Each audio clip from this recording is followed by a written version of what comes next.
Freddie Mercury of Queen pants completely ripped apart during a live show, leaving him exposed on stage. Instead of running off embarrassed, his reaction had 12,000 people laughing and cheering louder than ever. It was a cold night in November 1974, and Queen was performing at the legendary Rainbow Theatre in London. What was supposed to be a standard show would become one of the most talked about concerts in rock and roll history, but not for the reasons anyone expected. The Rainbow Theatre was a special venue for the band. It was their first time headlining there, and the sold-out crowd of 3,000 fans was absolutely ecstatic. Word had spread like wildfire about Queen's explosive live performances, and this show was being recorded for a potential live album. The pressure was on, but Freddie was in his element. He was dressed in a striking white satin costume with a low-cut neckline and bell-bottom pants, a look he had meticulously designed himself. He had already electrified the crowd with hits like Killer Queen and Liar. Now he was building up to the climax of this set with Brighton Rock, a showcase for Brian May's guitar work that always got Freddie moving with his most dynamic stage moves. But on this particular night, Freddie's famous stage presence was about to encounter an unexpected wardrobe malfunction that would test every ounce of his showmanship skills. What nobody knew was that this particular costume had been through a lot. The satin fabric, while beautiful and flowing, was also incredibly delicate. The intricate tailoring and tight fit were a recipe for disaster under the intense heat of the stage lights and Freddie's famously energetic performance style. The pants were literally held together by sheer luck and very stressed seams. Making matters worse, Freddie's performance style was famously physical. He didn't just sing, he attacked the song with his whole body.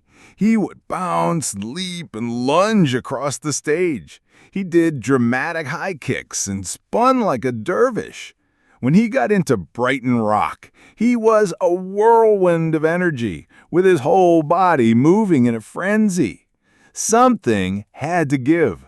Freddie was halfway through Brighton Rock, right at the most intense part of the song where he typically unleashed his most energetic moves. He was doing one of his signature high kicks, the kind that drove audiences wild, when it happened. The sound was so loud, it was picked up by his microphone and echoed throughout the entire theater. 3,000 people heard Freddie's satin pants tear apart in real time. The rip didn't just develop a small tear. It split completely open from the back of his thigh all the way down to his knee. A gaping tear that exposed his underwear to the entire front row.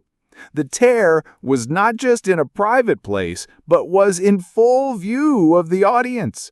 For a split second, the entire Rainbow Theatre went silent as everyone processed what they had just witnessed. Most performers would have panicked. Most would have run off stage, stopped the show, or tried to cover themselves up. But Freddie wasn't most performers.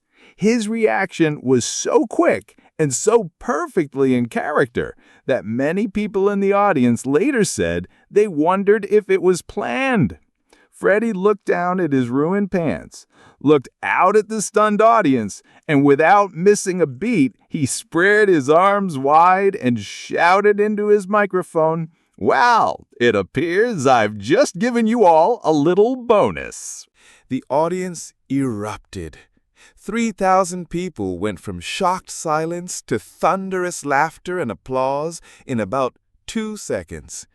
But Freddie wasn't done. Having committed to treating this wardrobe disaster as part of the show, he decided to run with it. Still singing Brighton Rock, he started doing exaggerated poses that showed off his now ruined costume. He turned to his left side, then his right side, like he was modeling the torn pants for the audience.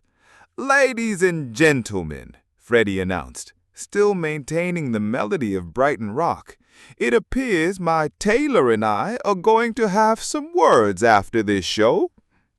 The crowd was eating it up. Instead of being embarrassed by the situation, they were witnessing Freddie turn a potentially mortifying moment into pure comedy gold. Meanwhile, backstage, Queen's crew was in a full panic. Freddie's costume designer was frantically trying to figure out how to get him a replacement outfit. Their road manager was wondering if they should stop the show. The stagehands were preparing to rush the stage if Freddie gave them the signal. But Freddie had other ideas. "Charlie," he called out to a stagehand, "bring me a scarf, a long one." Charlie grabbed one of the long, flowing scarves from a prop box and tossed it to Freddie. But instead of using it to cover himself up, Freddie draped it around his hips like a sash, tying a knot at his waist to hold it in place over the tear. "There," Freddie announced to the crowd. "Now I'm appropriately dressed for the occasion."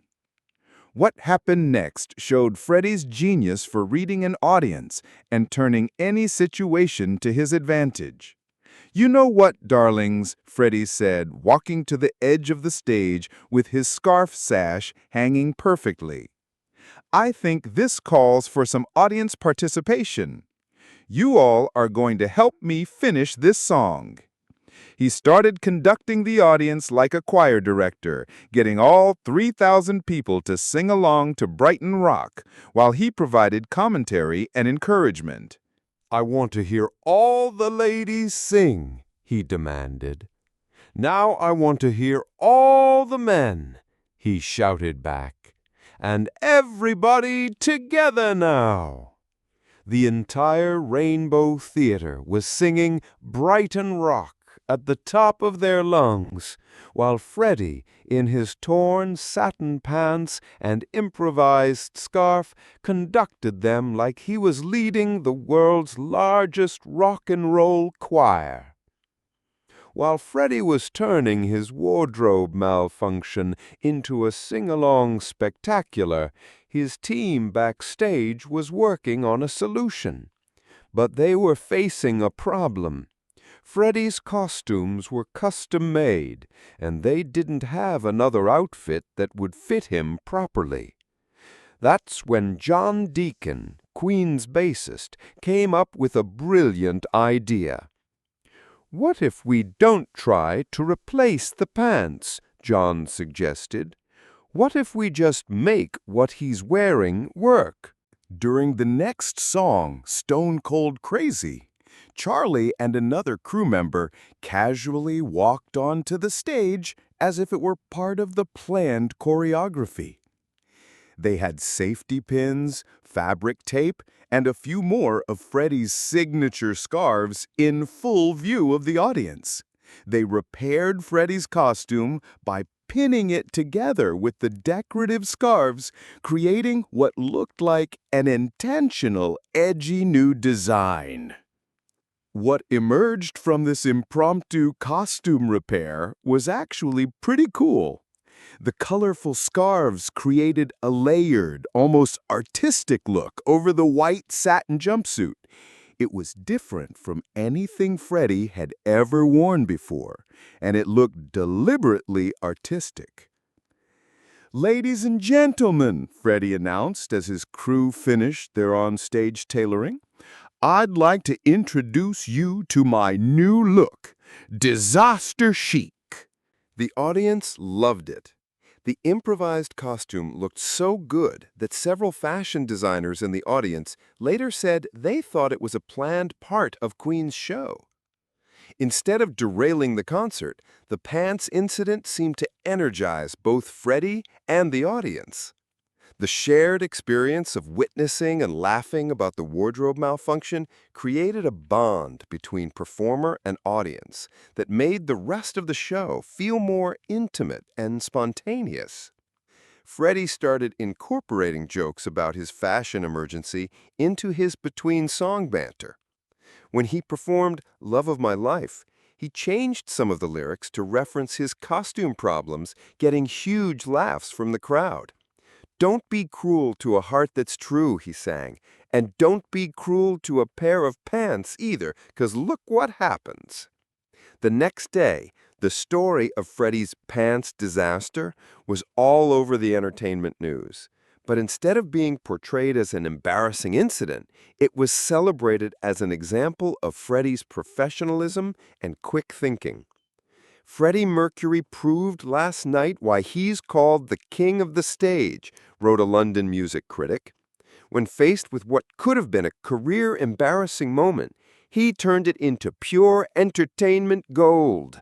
His ability to think on his feet and keep the audience engaged was nothing short of masterful. The 3,000 people who were at the Rainbow Theater that night felt like they had been part of something special.